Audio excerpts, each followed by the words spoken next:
मित्रों नमः संस्कृताय, मैं अरुण पांडे आप सबका हार्दिक स्वागत करता हूं। मित्रों, हमने अभी अलंकारों की एक नई श्रृंखला शुरू की है। यह अलंकारों की श्रृंखला यूजीसी नेट जेआरएफ के अनुसार हम अध्ययन कर रहे हैं अलंकारों को, जो यूजीसी नेट जेआरएफ के सिलेबस में 8वीं इकाई में समाविष्ट है। अन्य भी हायर लेवल की परीक्षाएं जितनी भी होती हैं उन सभी हायर लेवल की परीक्षाओं में यह अलंकार समाविष्ट ही है, तो उनको इसको देख सकते हैं। इस पाठ में हम समासोक्ति अलंकार को देखेंगे। समासोक्ति अलंकार, समास यानी संक्षेप में, उक्ति संक्षेप में एक ही वाक्य में दो उक्तियां कह देना समासोक्ति होता है। संक्षेप में एक ही वाक्य रहेगा पर दो उक्तियां हो जाएंगी, एक अपने आप समझ में आ जाएगी एक उक्ति। उदाहरण, इसका भेद के बारे में चर्चा नहीं की है मम्मट ने, खाली कह दिया समासोक्ति ही। किसे कहते हैं? परोक्तिर भेदकैः श्लिष्टैः समासोक्ति। केवल इतना लक्षण बताएंगे और लक्षण बता के एक ही एग्जाम्पल देंगे। लब्ध्वा तव बाहुस्पर्शम यस्याः सकोप्युल्लासः जयलक्ष्मीस्तव विरहे न खलु उज्ज्वला दुर्बलानुसा। यह एक ही उदाहरण देंगे, बस काम खत्म हो जाएगा। तो इसको देख लेते हैं। परोक्तिर भेदकैः श्लिष्टैः समासोक्ति। भेदकैः, भेदकैः का तात्पर्य क्या होता है कि जो भिन्न है, देखिए अलग है, एक कोई अर्थ है, एक कोई अर्थ है, जो अर्थ वहां पर कहा नहीं गया, थोड़ा सा भिन्न अर्थ है। तो उन भेदक वाक्य के द्वारा, भेदक वाक्य के द्वारा, श्लिष्ट वाक्य के द्वारा, एक सब एक ही क्या होता है? श्लेष के द्वारा अगर पर उक्ति कह दी जाए, जो उक्ति वहां पर नहीं कही गई है फिर भी पर उक्ति अपने आप समझ में आ रही है, ठीक, जो उक्ति नहीं कही गई है पर उक्ति अपने आप समझ में आ रही है, तो समासोक्ति होती है। मैं आपको संक्षेप में बता दूं, कहा जाए कुछ दूसरा, है ना, भेदक के द्वारा, मतलब जो कहना है, कवि का क्या तात्पर्य है? कवि जो कहना चाह रहा है, जो ध्वनित करना चाह रहा है, वो नहीं कहता, पर उक्ति करता है, कुछ दूसरा कहता है। जो कहना चाह रहा है वह नहीं कहता, अभी तो कुछ दूसरा कहता है, और फिर ध्वनि से जो वह कहना चाह रहा है वो समझ में आ जाता है। ऐसी जगह पर समासोक्ति होती है। ठीक है, ये समझ गए? तो जो कहना चाह रहा है वह नहीं कहता, शब्दशः, शब्दशः कुछ पर उक्ति होती है ना, पर उक्ति होती है भिन्न शब्दों के द्वारा। भेदकैः, भिन्न श्लेष अलंकार से युक्त श्लिष्ट शब्दों के द्वारा, भिन्न श्लिष्ट शब्दों के द्वारा पर उक्ति कह देना, कुछ जो कहना चाह रहे हैं वो ना कह के कुछ दूसरा कह देना, परंतु जो कहना चाह रहे हैं वो भी आ जाए श्लेष के द्वारा, तो वहां पर समासोक्ति होती है। ठीक है, तो आप देखिए, एग्जाम्पल जब बताऊंगा तो पूरा समझ में आ जाएगा। यहां पर देखिए, प्रकृतार्थ प्रतिपादक वाक्य न श्लिष्ट विशेषण माहात्म्यात् न तु विशेष्यस्य सामर्थ्यादपितु अप्रकृतस्यार्थस्याभिधानम सा समासेन संक्षेपार्थ द्वारा कथनात् समासोक्ति। तात्पर्य क्या है? जो उसका, जो वाक्य कहना चाह रहा है, जो उसके लिए अभिप्रेत अर्थ है, प्रकृत अर्थ मतलब जो उसका अभिप्रेत अर्थ है वह नहीं कहना चाह रहा, वो उसको कहे बिना अप्रकृत, जो उसके लिए अभिप्रेत नहीं है, ऐसे अर्थ वाले शब्दों का प्रयोग करके अर्थद्वय कथनात्, दो अर्थ कह देता है, वहां पर समासोक्ति हो जाती है। ठीक, जैसे भी देख लीजिए, दो अर्थ आएंगे, दोनों अर्थ आएंगे। जैसे यह देखिए, यहां इसको प्राकृत भाषा में यह एग्जाम्पल है, पर एग्जाम्पल इसको हमने संस्कृत में भी किया है, संस्कृत में भी काव्य प्रकाश इत्यादि पुस्तकों में मिल जाता है। लहि उण तुझ बाहु फस्सम जिए स को वी उल्लासो जा लच्छी तुह विरहे णाहु जाला दुब्बला अणंसा। ये प्राकृत भाषा में है।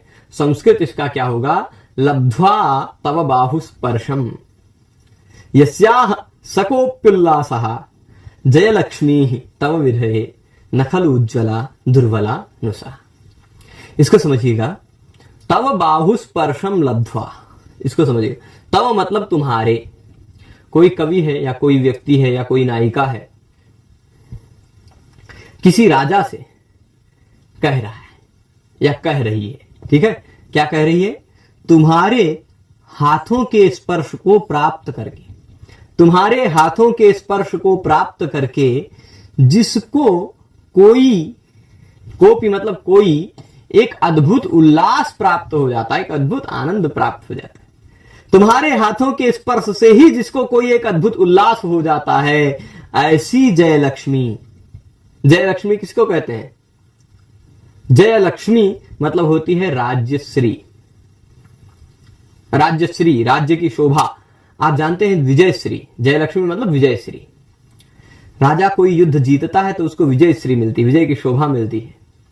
तो वह विजयश्री तुम्हारे बाहु के स्पर्श को प्राप्त करके, तव बाहु स्पर्शम लब्ध्वा, तुम्हारे बाहु स्पर्श को प्राप्त करके, यस्याह, जिस जय लक्ष्मी का कोई एक अद्भुत उल्लास हो जाता है, वह तुम्हारे विरह में उज्जवल नहीं है।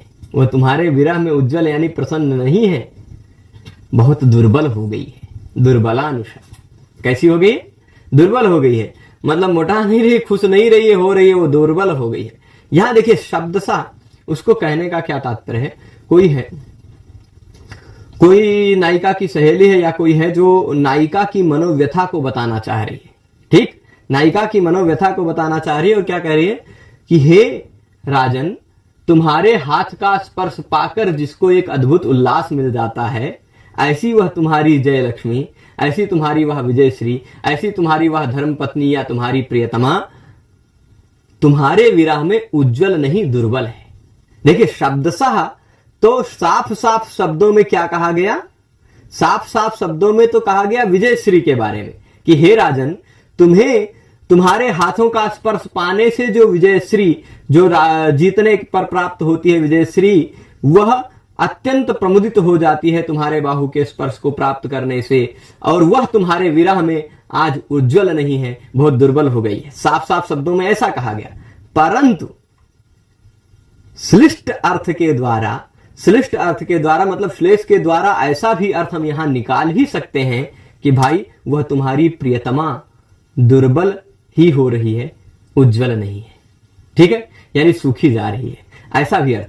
तो अब देखिए भेदकई ही श्लिष्ट है, भिन्न अर्थ कहने के, भिन्न अर्थ प्रतिपादक वाक्य के द्वारा श्लेषवश पर उक्ति हो जाना, कुछ दूसरे उक्ति कह देना और कुछ जो अभिप्रेत अर्थ है वह प्रकट होकर आ जाना, वहां पर समासोक्ति होती है। यहां पर कवि का अभिप्रेत है कि नायिका के विरह को बताना, नायिका की दुर्बलता को बताना, परंतु कवि क्या कह रहा है? विजयश्री की दुर्बलता को बता रहा है कि राजन विजयश्री दुर्बल हो गई है, और उसी से संकेत होकर, ध्वनित होकर श्लेष के द्वारा आ जाता है कि तुम्हारी वह प्रियतमा भी दुर्बल है।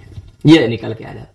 तो कहा गया कुछ दूसरा, प्रतीत हो रहा है कुछ दूसरा, है ना? प्रतीत कराना था कुछ दूसरा, उसके लिए पर उक्ति कह दिया, कुछ दूसरी उक्ति कह दी। तो यह जहां पर परोक्ति ही भेदकई श्लिष्ट, श्लिष्ट के द्वारा पर उक्ति होती है, वहां पर समासोक्ति होती है। इसके भेदों की चर्चा नहीं की है, यही एकमात्र उदाहरण दिया है। परीक्षा में पूछा भी जाएगा कि समासोक्ति अलंकार का लक्षण क्या है, तो भेद परोक्ति ही भेदकई ही श्लिष्ट ही समासोक्ति ही। आपको लगेगा कि यह कुछ अधूरा है। एक को लाइन जैसे उपमा का कहते हैं, साधर्म्यम उपमा भेदे पूर्णा लुप्ता च साग्रिमा, पूरी लाइन तो होती है ना?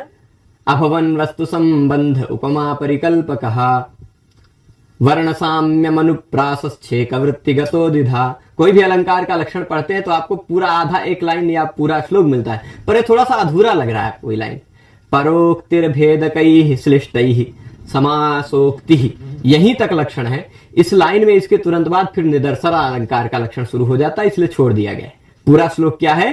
परोक्तिर्भेदकैः श्लिष्टैः समासोक्तिर्निदर्शना अभवन वस्तु संबंध उपमा परिकल्पक, ये पूरा श्लोक है। पर इसके बाद शब्द से निदर्शना अलंकार का लक्षण शुरू हो जाता है, इसलिए ये आधे श्लोक पर ही, श्लोक में कुछ अंश छोड़ करके रोक दिया गया। इतना ही लक्षण है, ठीक है? इतने शब्दों में ही, तीन मतलब कुल 4 शब्दों में यह लक्षण है। भेदकैः श्लिष्टैः परोक्तिः समासोक्तिः। ठीक है, ये समासोक्ति का और इसके प्रकार कितने हैं? तो कोई प्रकार नहीं, एक ही प्रकार बताया गया है, और एक से अधिक प्रकार की चर्चा नहीं की गई है। एक ही एग्जाम्पल है, लब्ध्वा तव बाहु स्पर्शम। ठीक है, तो आज के इस पाठ में इतना ही रोकते हैं। आशा करता हूं समासोक्ति का पाठ आपको आसान लगा होगा। इस पाठ में इतना ही। सभी को जुड़े रहने के लिए बहुत बहुत धन्यवाद। नमः संस्कृताय।